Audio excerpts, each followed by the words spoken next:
Hello viewers, আসসালামু আলাইকুম। Welcome back to my channel Muntaz cooking. আশা করি আপনারা সবাই ভালো আছেন। আজকে আমি আপনাদের জন্য নিয়ে এসেছি আরেকটি নতুন রেসিপি, আর সেটি হলো ঘরোয়া পদ্ধতিতে আমি কিভাবে নাগা উইংস তৈরি করি। যদি আমার আজকের ভিডিওটি ভালো লেগে থাকে তাহলে অবশ্যই আমার চ্যানেলটিকে সাবস্ক্রাইব করবেন এবং ভিডিওটিতে একটি লাইক দিবেন। তাহলে চলুন দেখে নিই কীভাবে তৈরি করতে হয় chicken Naga wings. Chicken Naga wings তৈরি করার জন্য আমি এখানে মুরগির উইংসটাকে দুভাগে ভাগ করে নিয়েছি। আপনারা চাইলে পুরোটাও রেখে দিতে পারেন। এখন আমি এর মধ্যে দিয়ে দিচ্ছি 1 চামচ পরিমাণ লেবুর রস, দিয়ে দিচ্ছি পরিমাণ মতো লবণটা আপনারা আপনাদের স্বাদ অনুযায়ী দিয়ে দিবেন। এরপর দিয়ে দিচ্ছি 1 চামচ পরিমাণ সাদা গোলমরিচের গুঁড়া, আপনারা চাইলে এখানে কালো গোলমরিচের গুঁড়াও ব্যবহার করতে পারেন। এরপর দিয়ে দিচ্ছি 1 টেবিল চামচ পরিমাণ সয়া সস। এখন আমি সবগুলো মশলাকে ভালোভাবে চিকেনের সাথে মাখিয়ে নিব। আমি এখানে কোনো আদা রসুন ব্যবহার করিনি, আপনারা চাইলে হালকা পরিমাণে করতে পারেন। আমি সবগুলো উপকরণকে ভালোভাবে মিশিয়ে একটা সাইডে রেখে দিব। একটি বাটিতে নিয়ে নিচ্ছি 1 কাপ পরিমাণ ময়দা। এরপর এর মধ্যে দিয়ে দিচ্ছি ময়দার স্বাদ অনুযায়ী লবণ, দিয়ে দিলাম 1 টেবিল চামচ পরিমাণ লাল মরিচের গুঁড়া। যেহেতু এই উইংসটা অনেক ঝাল হবে তাই আমি এখানে লাল মরিচের গুঁড়াটা ব্যবহার করেছি। এখন আমি সবগুলো উপকরণকে ভালোভাবে মিশিয়ে নিচ্ছি। সবগুলো উপকরণকে ভালোভাবে মেশানো হয়ে গেলে আমি ম্যারিনেট করা চিকেনটাকে কোট করে নেব। আমি একবারই কোট করছি, আপনারা চাইলে দুবারও করতে পারেন। একবার কোট করছি তার কারণ আমি উপর লেয়ারটাকে ক্রিস্পি রাখতে চাই, আপনারা চাইলে দুবারও করতে পারেন। সবগুলো উইংসকে আমি একইভাবে একবার কোট করে নেব।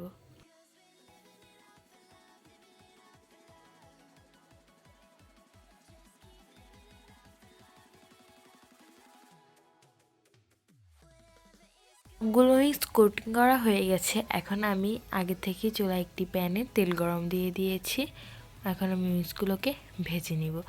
উইংসগুলো ভাজার সময় চুলার আঁচটা কিন্তু লো ফ্লেমে রাখা যাবে না, মিডিয়াম হাই হিটে রাখতে হবে, তা না হলে উইংসটা ভিতরে রান্না হয়ে যাবে আর জুসি ভাবটা থাকবে না।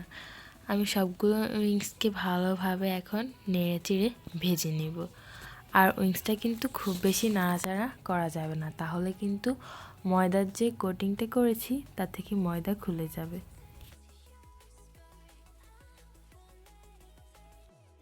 উইংসগুলো ভাজা হয়ে গেছে। উইংসগুলোকে এমন হালকা লালচে রঙের করে ভেজে নেবেন।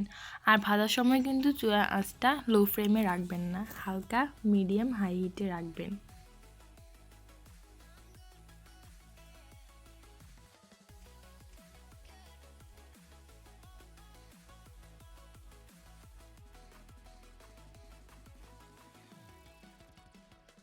এখন আমি চুলা আরেকটি প্যান বসিয়ে নিলাম। এর মধ্যে দিয়ে দিলাম 1 টেবিল চামচ পরিমাণ বাটার।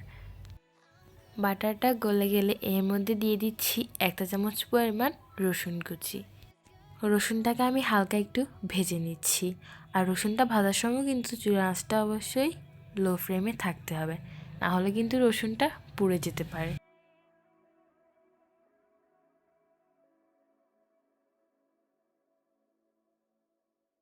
এটাকে হালকা ভেজে নিয়ে দিয়ে দিচ্ছি 1 চামচ পরিমাণ চিলি ফ্লেক্স। চিলি ফ্লেক্সটা আপনারা আপনাদের টেস্ট অনুযায়ী বাড়িয়েও দিতে পারেন কিংবা কমিয়েও দিতে পারেন। এখন আমি আবার হালকা একটু ভেজে নিচ্ছি চিলি ফ্লেক্স আর রসুনটাকে। দিয়ে দিচ্ছি 2 টেবিল চামচ পরিমাণ সয়া সস। এই রেসিপিটাতে কিন্তু সসটা একটু বেশি ব্যবহার করতে হয়। এরপর দিয়ে দিচ্ছি 1/2 কাপ পরিমাণ টমেটো সস। এরপর দিয়ে দিচ্ছি 2 টেবিল চামচ পরিমাণ ওয়েস্টার সস। ওয়েস্টার সসটা আপনার হাতের কাছে না থাকলে স্কিপও করতে পারেন। এখন আমি সব কিছুকে ভালোভাবে মিশিয়ে সসটা তৈরি করে নিব। সসের পরিমাণটা আপনারা আপনাদের চিকেনের পরিমাণের অনুযায়ী বাড়িয়ে বা কমিয়ে তৈরি করতে পারেন। এটা সম্পূর্ণ কতটুকু চিকেন নেবেন তার উপর নির্ভর করে। এখন আমি এর মধ্যে দিয়ে দিচ্ছি ভেজে রাখা চিকেনগুলো। সসের সাথে চিকেনটাকে আমি ভালোভাবে মিশিয়ে নিব নেড়ে চেড়ে।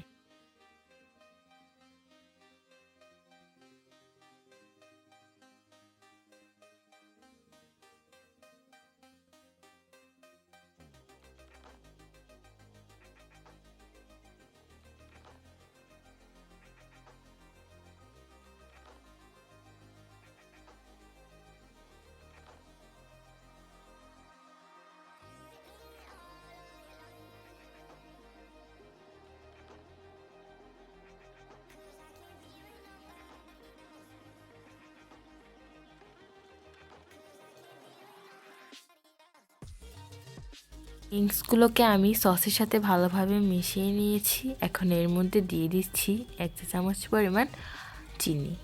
একটু মিষ্টি স্বাদের জন্য আমি চিনিটা ব্যবহার করছি। আর আপনারা যদি এমন কোনো টমেটো সস ব্যবহার করেন যা খেতে মিষ্টি, তাহলে কিন্তু এটা ব্যবহার করা লাগবে না।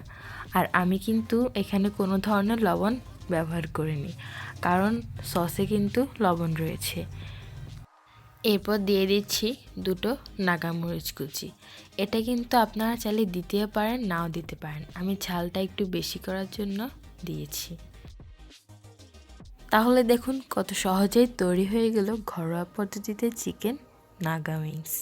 যদি আমার আজকের এই রেসিপিটি ভালো লেগে থাকে তাহলে অবশ্যই আমার চ্যানেলটিকে সাবস্ক্রাইব করবেন এবং কমেন্ট বক্সে জানিয়ে যাবেন আমার রেসিপিটি কেমন লেগেছে। তাহলে আজকে আসি, আল্লাহ হাফেজ।